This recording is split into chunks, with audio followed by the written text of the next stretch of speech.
This video is for those of you who are new to sprouting and possibly feeling confused or even a little bit overwhelmed with all the different options available.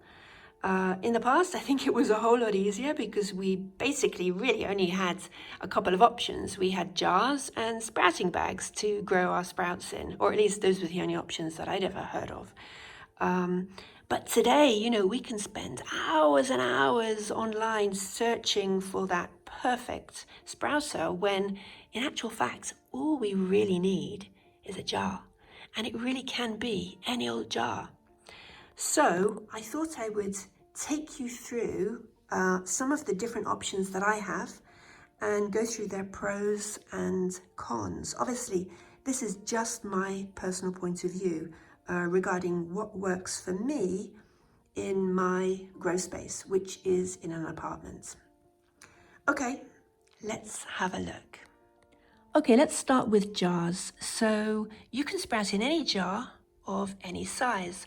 Obviously, the more seeds you use, the bigger your jar will need to be. And don't let the seeds fool you, because this, for example, is a 1 liter size jar, and these 2 tablespoons of seed will pack that jar full within a week.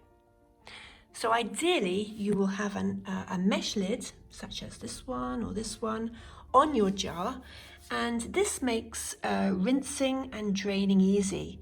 And it also lets the sprouts have airflow, which is really, really important.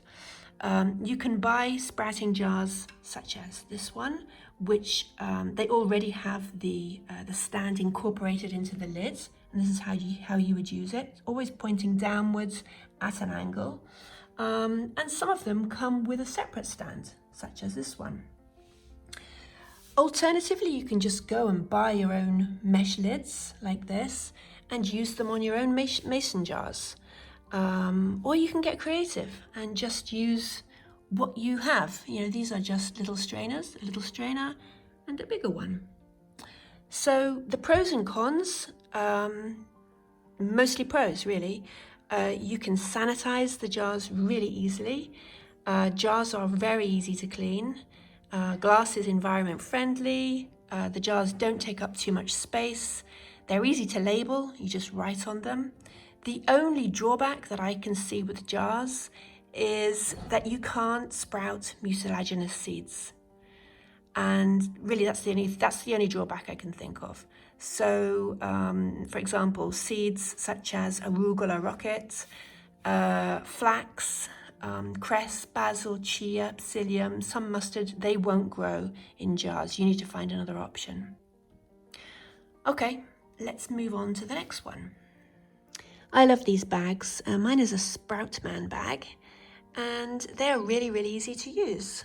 You just place your soaked seeds inside the wet bag and then hang it somewhere and let it drain, and that's it really.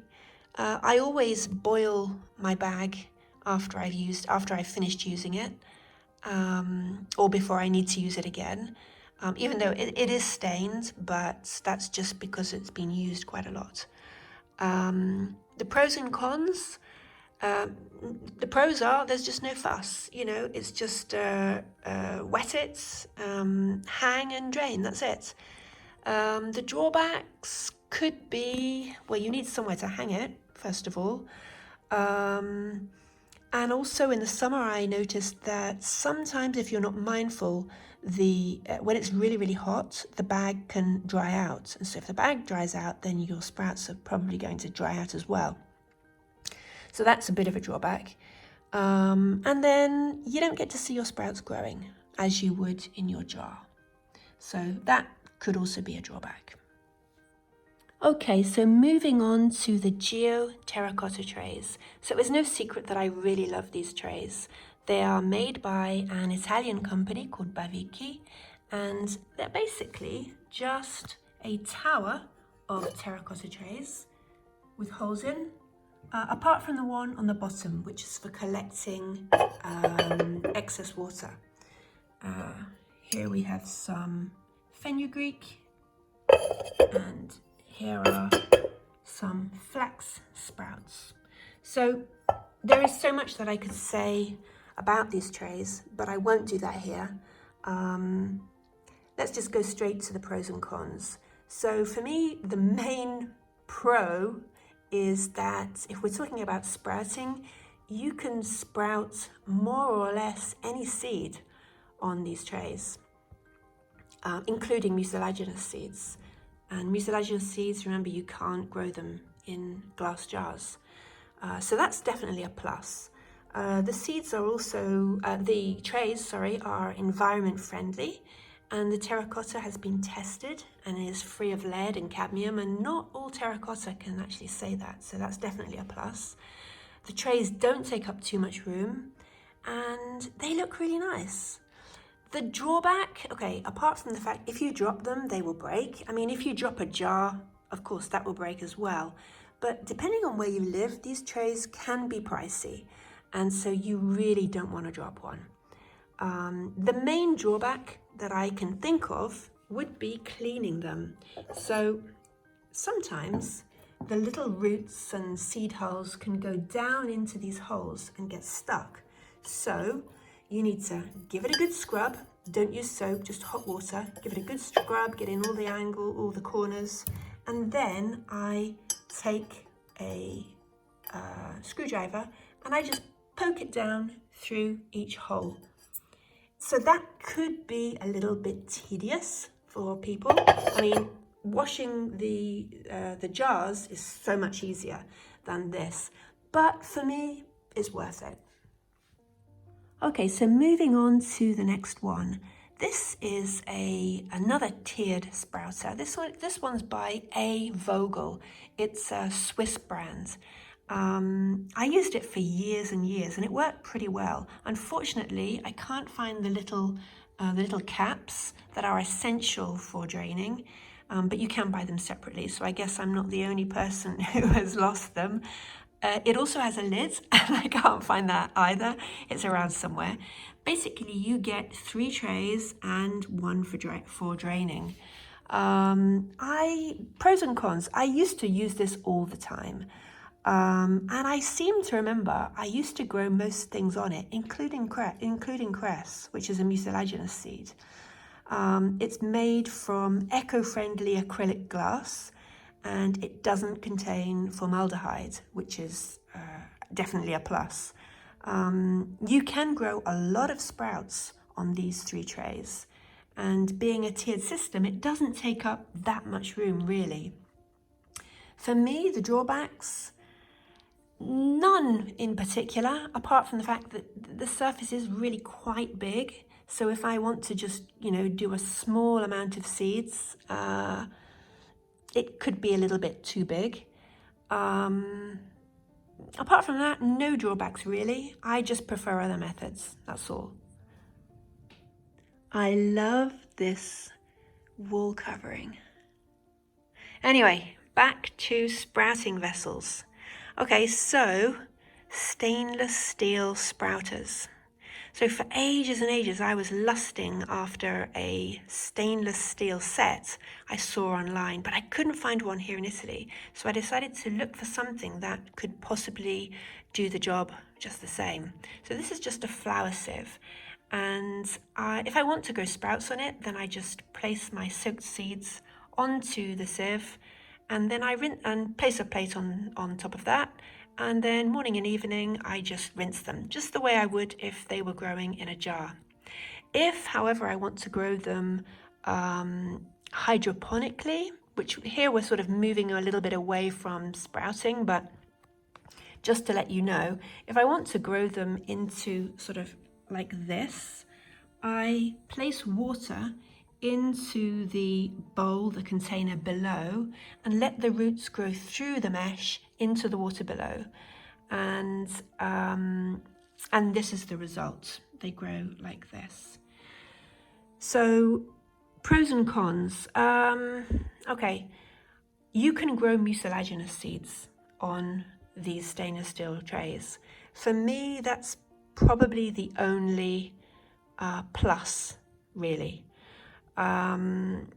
If you're not careful and you're using a flower sieve like me, you might get one that rusts. This one is from IKEA, And, obviously they're meant for flower. They're not meant to be sitting in water or being sprayed with water. And this one actually developed a little bit of rust. So I don't use this one anymore. And to be honest, it's also a little bit too big. This one's perfect. Another drawback, it's a little bit cumbersome, to be honest. These are really cute. These are really sweet little ones. But, when you're sort of this DIY thing, it's okay, but I'm not completely in love with it.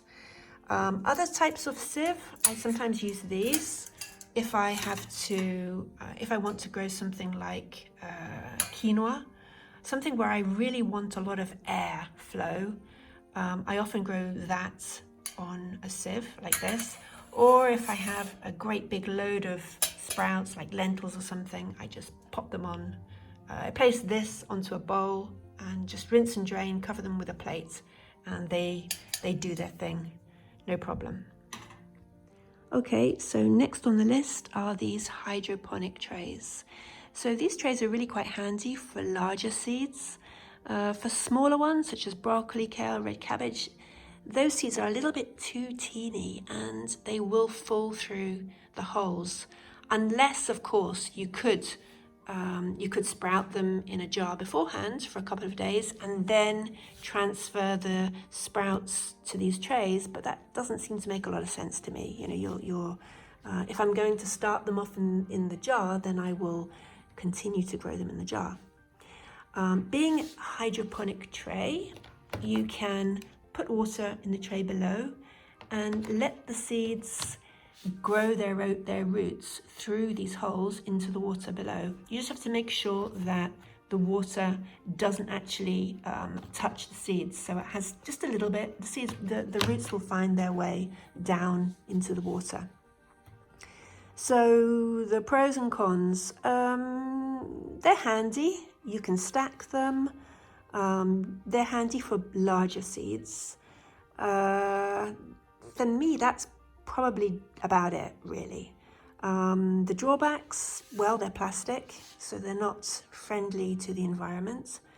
And they're quite big. So unless you have some sort of tray system on which to place them, if you don't have a lot of room, they're going to be quite cumbersome. If you see the difference in size, they take up a lot of room. They come in sets of something like, depends, 4, 6, something like that.